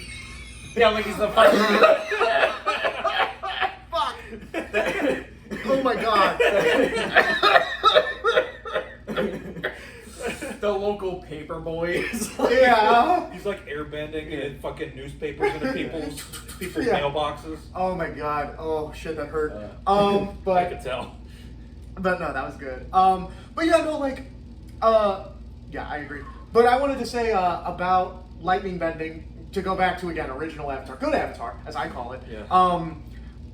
Something that is never brought attention to, but you can notice as a viewer, is that the form of lightning bending is you got to do this whole wind up dance. Yeah. You got to literally carve a half moon, put your fingers together like the Kamehameha wave, turn away, and then shoot it forward. Yeah. But then when the second the Fire Lord gets his lightning back, or his firebending back, when Zuko confronts him in his throne room, he leaps up and he goes. Yeah. He has his own special form of lightning bending that shoots it out in half the time. And it also doesn't violate any of the rules because he still draws those crescent half moons, but simultaneously. Yeah. And I also really like how the redirection works too, because it's you have to catch it and then pull it into yourself and then push it back into the It was other such a direction. good gotcha moment for Zuko because he just looks at him like, you think I didn't fucking know? Yeah. Did you know who your brother was? Who do you take me for? Yeah. Well, and then again, that's another thing that I love is, oh my god, such a good, such a good show. Even just stuff that we're told has narrative payoffs. For instance, when Uncle Iroh is explaining the lightning redirection technique, he says you want to put it in your stomach. The Sea of Chi, or in my case, a vast ocean. Anyway. I love Iroh. Yeah, he's so He's good. a great character. But he says you want to do this, you got to trace it out, because if you just run it along your heart, you'll die. and then we see that when in the final Agni Kai, he goes, Azula goes to shoot at What's the Katara. matter? You think I'm gonna redirect? You're afraid I'm gonna redirect it? Yeah, and then she shoots it at Katara, and because Zuko couldn't do the full, because he tries to catch it, but he's like midair, he's off balance. So he like pulls it into his chest, like right over his heart, and then like redirects it back out. Kind of thing, back so at we her. see it pass through his heart. Yeah, it's and then you can see the effect it has on him, and it nearly kills him because that's what he's telling him. Is like, yeah, if it passes over this, it's gonna kill you. And he just, in the heat of the moment, he had no choice. He had to, and you know, there's consequences for that. On that note, I am a Zutara fan all the fucking way. I Really? Oh yeah. Do you disagree? Not really. Shipping's no. gay. What? Yeah. No, actually, no. I'm on his side. Shipping's gay, but also. It is gay, but also I'm gonna fight you on this right now. No, it's funny. Is, when I was watching. I'm above it, but also you're wrong. Listen, this is the magic episode. If you want to ship anything, you ship magic. You ship magic. my- And their ship is magic, Mikey. And that's what I'm trying to get across. Yeah, my girlfriend had never seen that show, so when I watched it with her, it was her first time going through. She felt the exact same way. She's like, no, I can't believe she ended up with Aang. That's so stupid. She's like, Dude, I watched a 2-hour video explaining why Zutara makes more sense both narratively and thematically. Oh, yeah. And I just agree. I couldn't refute any of those points. I was like, dude, that makes so much fucking sense. I never cared for the relationship between Zuko and Katara. Well, that's because it's not canon, but if it was, it would be amazing. But I'm still firmly in the shipping's gay camp.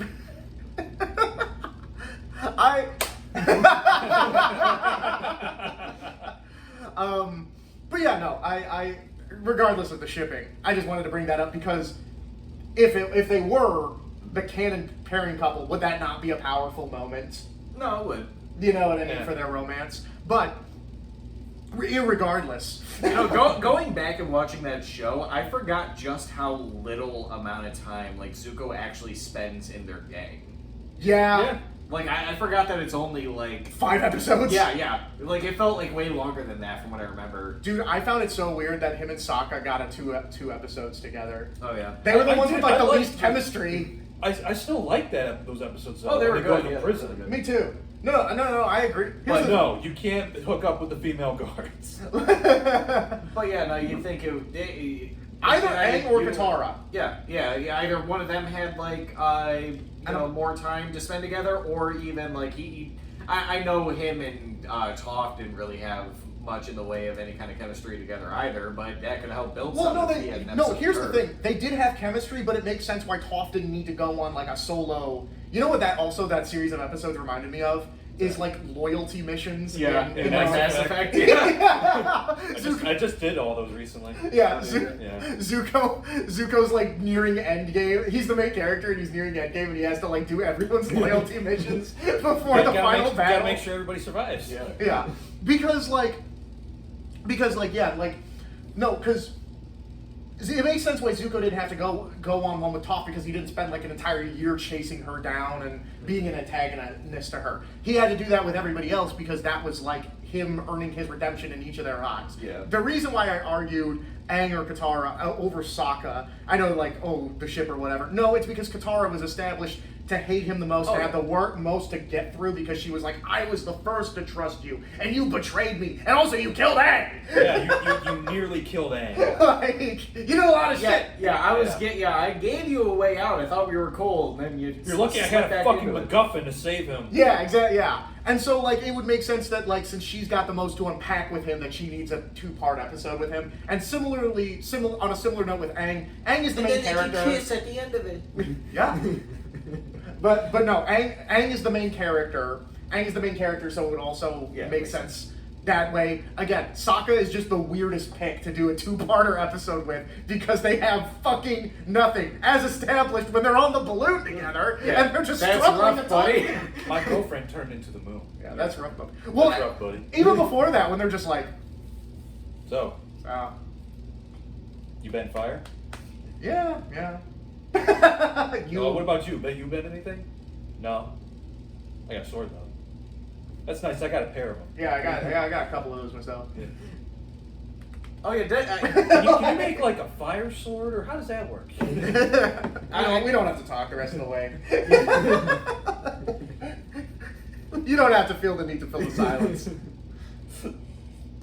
What were you gonna say, Key? No, I might be misremembering this. Isn't there like isn't Zuko kind of surprised to learn that Sokka doesn't bend anything, or am I just? Is that something that was in my head? That's something that's in your head. I don't think. Yeah, I can't recall anything. Yeah, for some reason I was thinking like in like one of their conversations, like at first he's like, wait, like I'm pretty like, sure you that's aren't? established as soon as in the first season. Yeah, yeah, he beats but- him up. That is true. He comes at him. He's like, "Get out of the way, fucking nerd." Well, he like destroys his bone spear instantly, and then he like kicks him aside. Yeah, he beats him without bending. Yeah. Also, okay, now that we're talking about magic systems in Avatar, this is what I was getting into with is, when a magic system is hard or soft when you can see the rules and it's fucking broken and you get really angry about it and then Yes. you write death threats to To the creator. No, And then I you do. go into a GameStop and you start coloring all the arms. And pepper spraying the employees. Sonic arms are not blue. They never should have changed the color of his arms. No, but for real. Thank you, Sonic. Yeah, don't do that. I don't condone that. But anyway, in Minecraft, anyway, consumer Chicken junkie. chicken junkie in Minecraft. Kill that minimum wage worker! But no. Shout out to Circle too. Yeah. Yeah. But no, so my main problem again, or one of my main problems, I have so many problems with Korra in the way that it breaks fucking bending. But Amon is the biggest fucking dude. His powers literally had to be explained on the DVD extras director's commentary of season 1. That's how you know you fucked up. Yeah, that's bad. And also, it doesn't make sense, even in the way they explained it. Okay, I'm raging out, and I'm gonna keep raging out because the way that Amon's Bullshit. Okay, firstly, a breakdown of energy bending. So what he does is he stops the plate tectonics in the earth. It's on that level. But no, so energy bending as established in Avatar. So energy bending is not just the ability to give or take away somebody's bending. I know that you might think that if you've only ever watched Legend of fucking Korra and the way that it was implemented. No, that's how Aang used it in the finale because the Lion Turtle explicitly told him, in the time before the elements, in the time before the Avatar, we bent not the elements, but the energies within each other. Okay? That implies some such cosmic spiritual shit, right? Yin yang shit. Yeah, Aang, from my understanding of that statement, Aang could have made the Fire Lord good just as much as he could have taken away his. He could have stolen his heart Persona 5 style. He also should have let Katara go and just fucking accepted the Avatar state. I agree with that, but that, funnily enough, that's in that 2-hour video I mentioned earlier. But yeah, if you let her go, and then she hooks up with Zuko, and then they kiss at the end. Yeah. It's super romantic. Yeah, it works out for everybody. yeah, it works out. Yeah, it works out for everybody. For the greater good. But so like, it's not just a tool to. Real quick though, how would Aang feel getting cucked by Zuko? I think he'd like it. You think he'd like it? I think he'd like it. No, I don't think he'd like it. I think it would just be nothing to him because of his airbending monastic lifestyle. I mean, maybe, but like also he's always really jealous over her. He is. No. I'm talking about when they were like adults and of legal age to have sex and stuff. I think he'd be into it. He'd be on his air scooter in the corner. I can't. He's gooning and joking. Yeah, no, it's like On his air He's scooter. gooning on the air scooter. Yeah, it's like I'm cum bending. Cum bending. He uses cum bending to goon. That's fucking nasty. Yeah, it's like, oh, Aang, you're back again for the cuckolding session. You need a chair? No, thanks. I brought my own. Just an air scooter. Just sitting there. I must touch the energies within myself. Like he does like the redirection. Yeah, I was gonna say he does like that. Do you think Toph, with her tremor sense, can feel with her feet which people are having sex in a certain radius? Yeah. 100%. Yeah. Oh man, that sucks. No, dude. I feel like she probably would have done some freaky shit with him, honestly. Do you think she's then a bigger gooner than Aang? 100%. Oh, definitely. Dude. Oh, definitely. Yeah.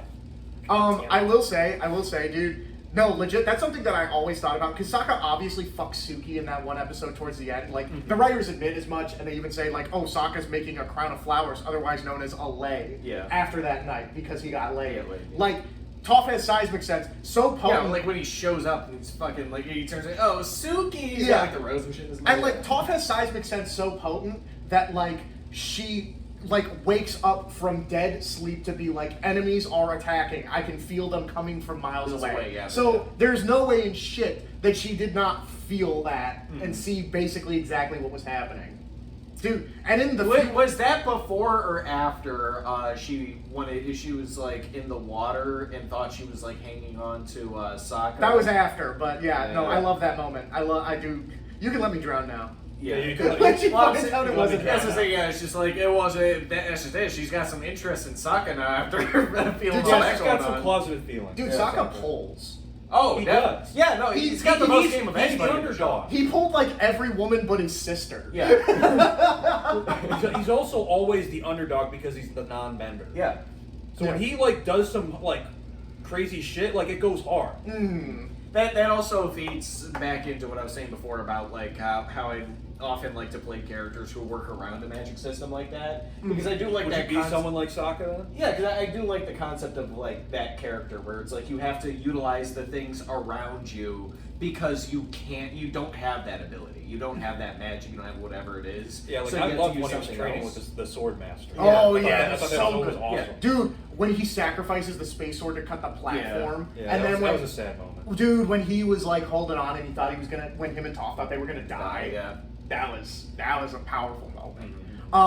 But I have to talk about this Amon shit and how it breaks the magic in Korra though. No, because it's like so we established that energy bending can take away. cum bending, yeah. Yeah, we established that cum bending can give and take bending You away. can take away your balls. Yeah.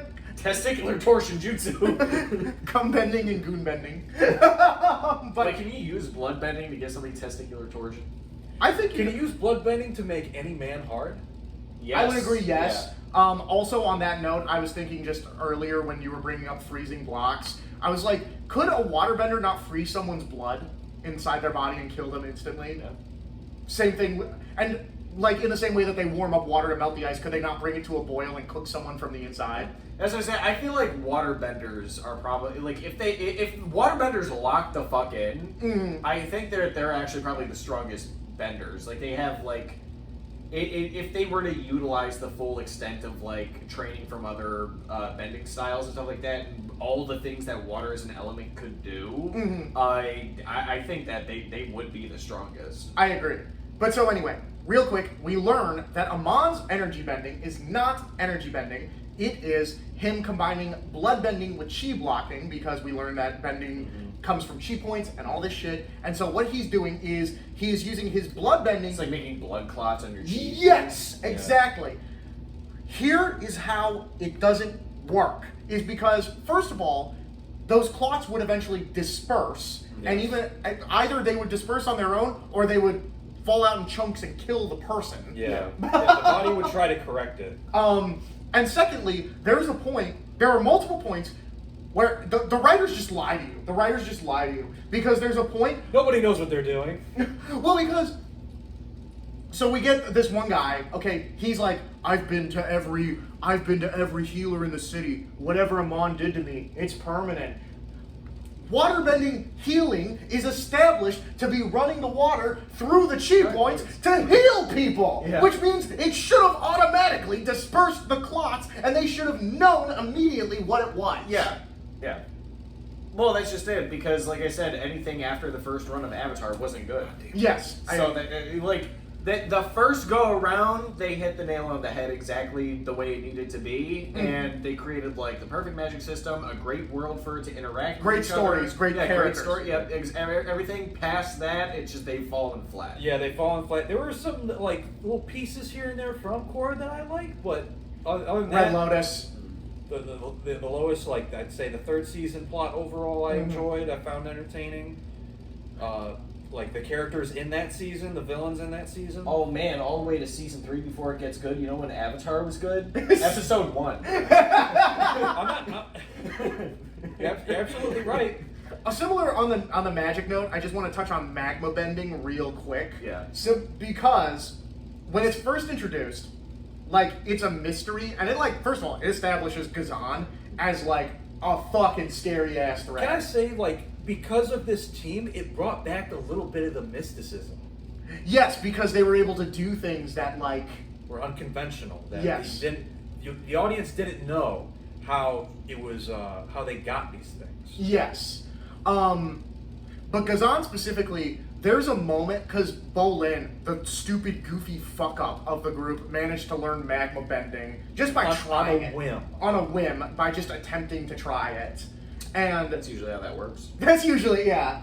And here's the thing, is they could have set it up perfectly, and they just didn't. Because his brother is a firebender. Mm-hmm. There could have been a scene at some point, like earlier in the season, of like, or like we could have even had a flashback scene of like him taking firebending lessons, going back into like combining the elements. Everything is the same. We are all one, right? Like he could have tried to apply like firebending principles to his earthbending or whatever. No, none of that.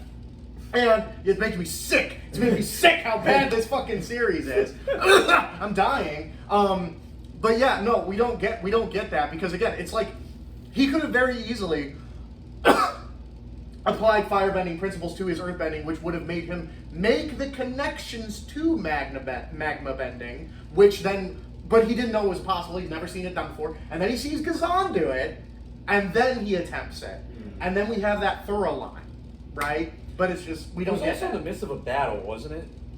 It was like, when, so it's ballsy enough to like see that new technique and immediately try it on the battlefield. well, so I can understand why he at least attempted it because they were literally had their back against the wall in a cave, about to die, about to be taken over by magma. Forgot about that. But that's what I'm saying. When like there should have been at least some foreshadowing to this moment, or like a flashback scene to like maybe he's watching his brother learn firebending, and then like he has that like eureka Jimmy Neutron brain blast moment. Anything would have better than just like him running up and then he's just like and he's like I can do it, and then I mean everything falls apart from there because like then he's able to just like he's on par with Gazan now, which like Gazan was so powerful he brought down the whole wall of Ba Sing Se. Yeah. He is not someone you should be able to 1v1 in any context, even if you figure out his trick. Oh man. It was still sick when he made that fucking glaive of magma. Oh Cut up yeah, the- dude, his introduction, Yeah. so good. And then similar, there's a moment I love from him that like shows like, how, again, like it's like sort of on what level he is because he's fighting Dai Li agents, and there's a point where they go to like do that to shoot the handcuffs on him, and he just fucking 1-2s them out of the air and just crushes them to dust. Like he doesn't even use his magma bending; he just fucking punches them to dust. No magic's gonna work on me. I'm just throwing hands. Yeah. That's cool. Yeah. But so in any case, yeah. So my point is again, like Avatar sets up their magic system so well that you can see every moment when it's like broken horribly in Korra, and it's frustrating. It's very aggravating, you know.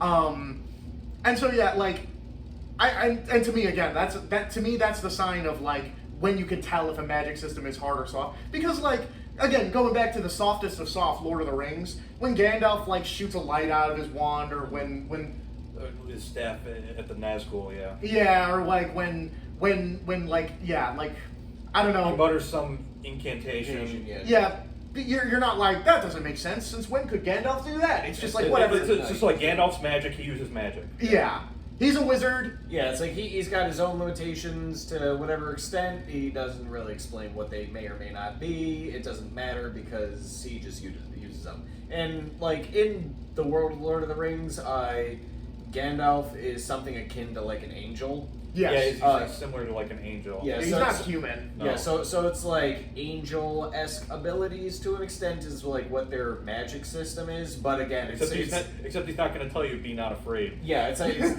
be very afraid. Be very. Be very afraid. but yeah, it's the same thing as like Lord of the Rings is a very soft magic system in the sense of like that's just like anytime like magic pops up, like the elves, like these are enchanted swords by the elves. How do they do it? I don't fucking know. They're just They they're just elves. make They're 'em. magic. They're enchanted They swords. just make them. Yeah, it's like they just make them.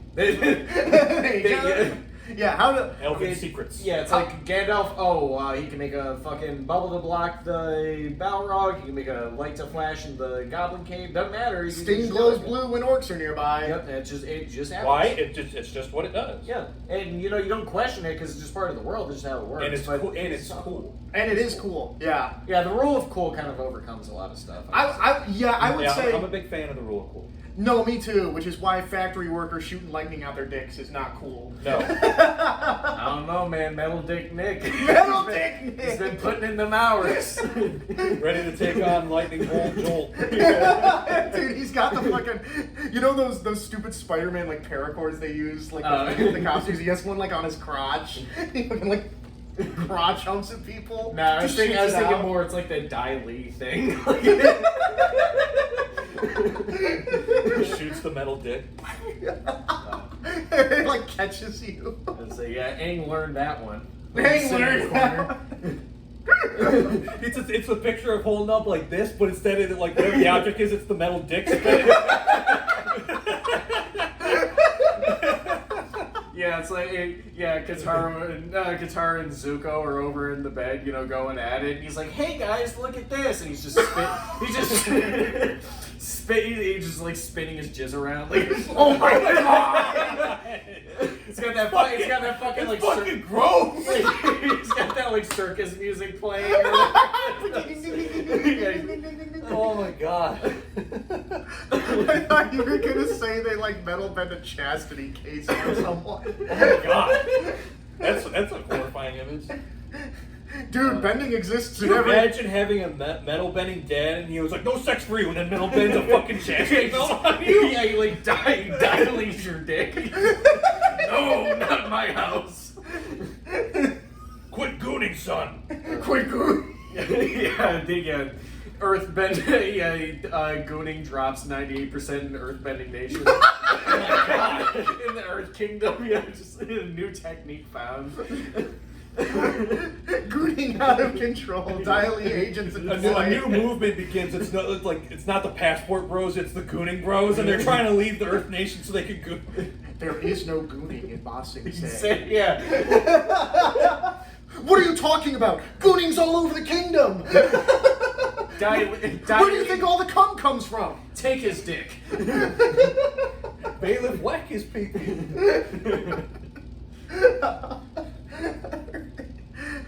But with that said, I think we've talked enough about magic systems and gooning.